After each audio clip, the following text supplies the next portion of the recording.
Fala galera! Começando um novo ano com muita garra, muita força de vontade. Vamos em frente com o aprendizado de inglês, porque o ano virou, mas a nossa vontade de aperfeiçoar a língua continua a mesma, não é?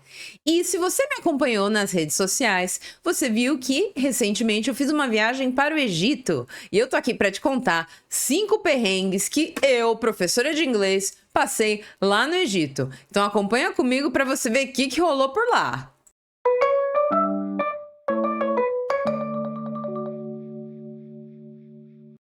O primeiro perrengue que eu passei na viagem foi encontrar gente que falava inglês, porque os egípcios falam árabe. Então, a maior quantidade ali das pessoas fala apenas a língua materna, parecido com o que rola aqui no Brasil, que também há alguma dificuldade de encontrar pessoas que falem o inglês para comunicação na rua, por exemplo.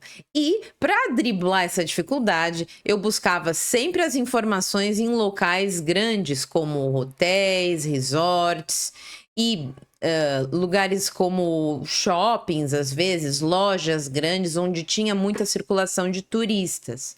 Porque aí a possibilidade de alguém falar inglês ali seria maior. Mas se eu estivesse na rua, por exemplo, e precisasse encontrar uma informação, tinha que recorrer ao celular, buscar a informação ali na internet para saber que decisão tomar. Essa foi uma das dificuldades que eu tive. Isso me fez pensar muito no Brasil, como eu mencionei, porque aqui também há uma pequena quantidade de pessoas que falam inglês que está mudando. Os brasileiros têm buscado se informar, estudar, ir atrás mais do inglês. Eu vejo esse movimento nos últimos anos aí. Algo que não acontece tanto lá com os egípcios, pelo que eu percebi. Fiquei lá 15 dias e essa foi a percepção que eu tive, de que eles falam muito a língua deles, ali entre eles, a língua materna. Alguns têm um domínio pequeno do inglês, então você pode ali trocar algumas palavras, mas que não é o suficiente para ter conversas mais extensas, com mais conteúdo. Essas pessoas que têm esse domínio de língua são uma pequena quantidade. Pelo que eu vi, pelo entendimento ali das situações que eu tive, que eu vivi, isso que aconteceu.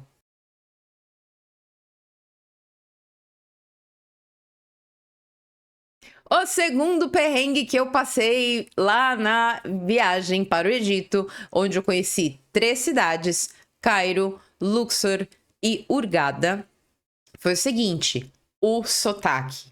Muitas vezes as pessoas que falavam inglês tinham uma pronúncia um pouco difícil de se compreender, o que deixava a minha vida um tanto difícil também. Porque, número um, eu não falo árabe.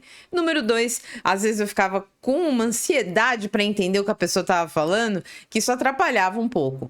E me lembrei de vocês, queridos alunos, que ficam também desse jeito, com essa ansiedade, querendo entender, querendo responder logo. E aí, minha gente, coloquei em prática o que eu sempre falo para vocês aqui no canal, hein? Respirei fundo, contei até 5, até 10 às vezes. E pensei, vamos lá, com calma. Vou pedir para a pessoa repetir. E aí vai dar certo. E na maior parte das vezes deu certo, tá? Então fica essa dica aí para você.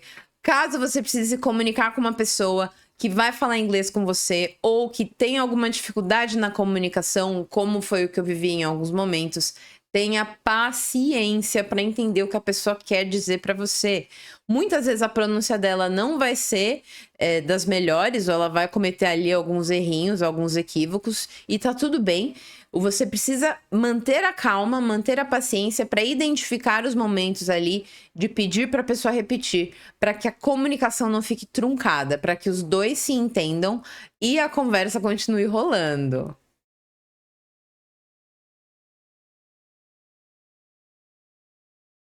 O terceiro perrengue que eu passei, eu acabei de mencionar um pouquinho agora, que foi em relação a controlar a minha ansiedade. Para quem me conhece, eu sou uma pessoa um tanto ansiosa e isso costumou ficar ali no meu caminho quando eu precisava me comunicar com as pessoas. Então eu tinha que respirar fundo, me acalmar, para poder continuar falando, porque quando eu não consigo entender o que alguém fala, ou quando a pessoa não me entende, isso me causa um estresse.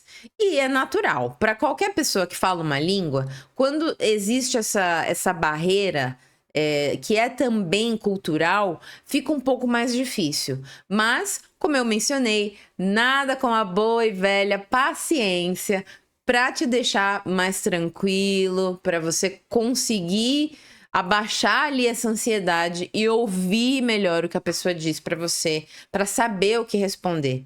Isso é uma técnica que eu sempre recomendo aos alunos aplicarem, que é para acalmar, para poder continuar a conversa e ficar numa boa, continuando aí o papo com a pessoa que você está conversando.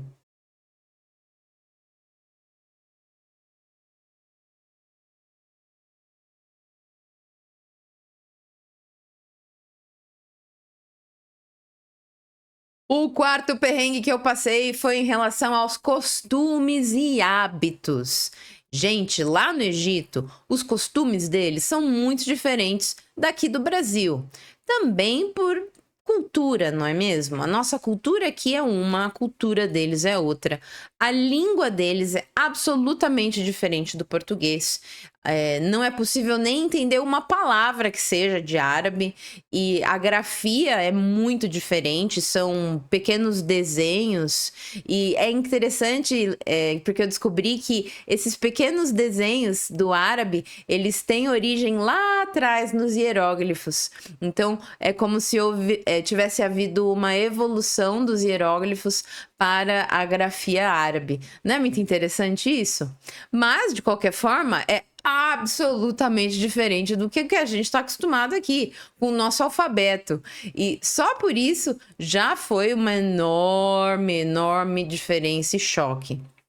Mas nada como observar bastante como as pessoas se tratam, observar como elas falam umas com as outras, para perceber que aqui no Brasil, nós temos um ritmo de fala mais baixo em relação ao ritmo de fala deles.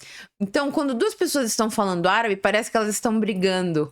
Acredite, você tem essa sensação, nossa, elas estão discutindo, mas não é isso. O pitch deles é mais alto, então na hora da fala eles elevam mais a voz em vários momentos, em várias palavras. Isso traz essa sensação de que eles estão brigando, mas na verdade não, só estão conversando mesmo. Essa foi uma das coisas que eu achei muito diferente. E outra coisa em relação a isso são os hábitos. Então tem alguns gestos que eles fazem, né, que aqui no Brasil significam outras coisas. E essa é a linguagem não verbal que eu achei fantástica, essa diferença de cultura. Por exemplo, esse gesto aqui, quando eles faziam, significa espera. Espera um pouquinho. O que a gente faz com a mão assim, eles fazem assim. Esse é um exemplo de linguagem não verbal que é usado o tempo todo por eles lá, principalmente no trânsito, porque o trânsito no Egito é bastante bagunçado em relação ao nosso trânsito aqui do Brasil. Então, são alguns exemplos aí que eu posso dar para vocês de costumes e hábitos que houve algum choque com o que eu já tinha de referência daqui do Brasil.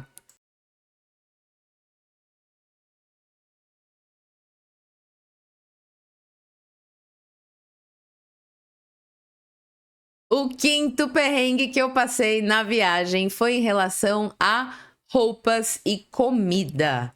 Eu tive alguma orientação da minha guia de turismo antes da viagem, o que ajudou bastante, mas chegando lá, o choque foi verdadeiro, assim, foi, eu já imaginava, mas quando você vê mesmo, quando você tá lá ao vivo, em cores, é outra coisa. As mulheres, elas têm o hábito de cobrir a cabeça e o restante do corpo, é algo que é da religião delas, é da religião muçulmana.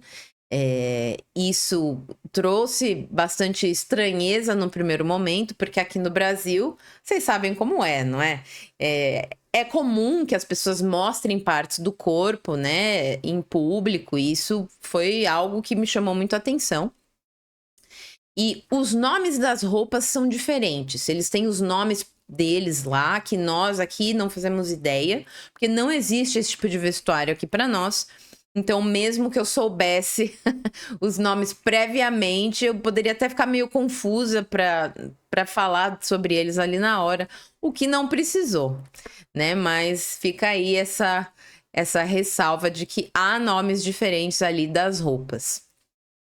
Falando sobre comida, pessoal, a comida no Egito é muito diferente da nossa, começando pelas especiarias, pelas condimentações. Então, se você tem um estômago, um intestino mais sensível, assim como eu, vai passar aí um perrenguinho, vai levar um tempo para se habituar com essa diferença. As comidas têm nomes diferentes também, né? Os nomes típicos que eles usam lá, que eu não saberia nem explicar, porque muito do que eu comi foi orientação da guia turística para que não houvesse problemas nessa questão aí, até pela minha sensibilidade. Mas eu já te digo que eu, em um dos dias, comi uma pimenta indiana por engano e, oh my God, quase morri. Se você gosta de pimenta forte, com certeza a pimenta indiana você vai curtir, mas vai com cuidado.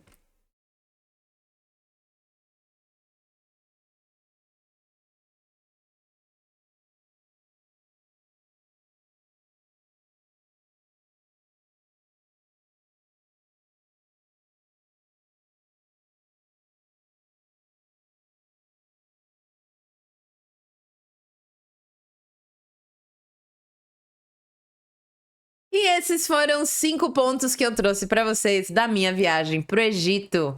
Eu espero que essas curiosidades tenham sido interessantes para vocês, para conhecer um pouquinho mais de outros lugares, de outros países.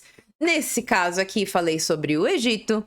E quem sabe numa próxima oportunidade você vai fazendo como eu, juntando um dinheirinho todos os meses para poder fazer uma viagem assim muito bacana para um lugar tão diferente quanto esse. Então, se você gostou desse vídeo, já deixa seu like e deixa um comentário também. Me fala sobre o que você mais achou interessante disso que eu contei, porque teve muita coisa bacana nessa viagem. Aqui eu falei um pouquinho, mas se você tiver outras dúvidas, outras perguntas sobre isso, sobre a minha experiência falando inglês num país árabe, pode me mandar aqui que eu respondo. Nos vemos então no próximo vídeo. Thank you very much. See you next time. Bye bye.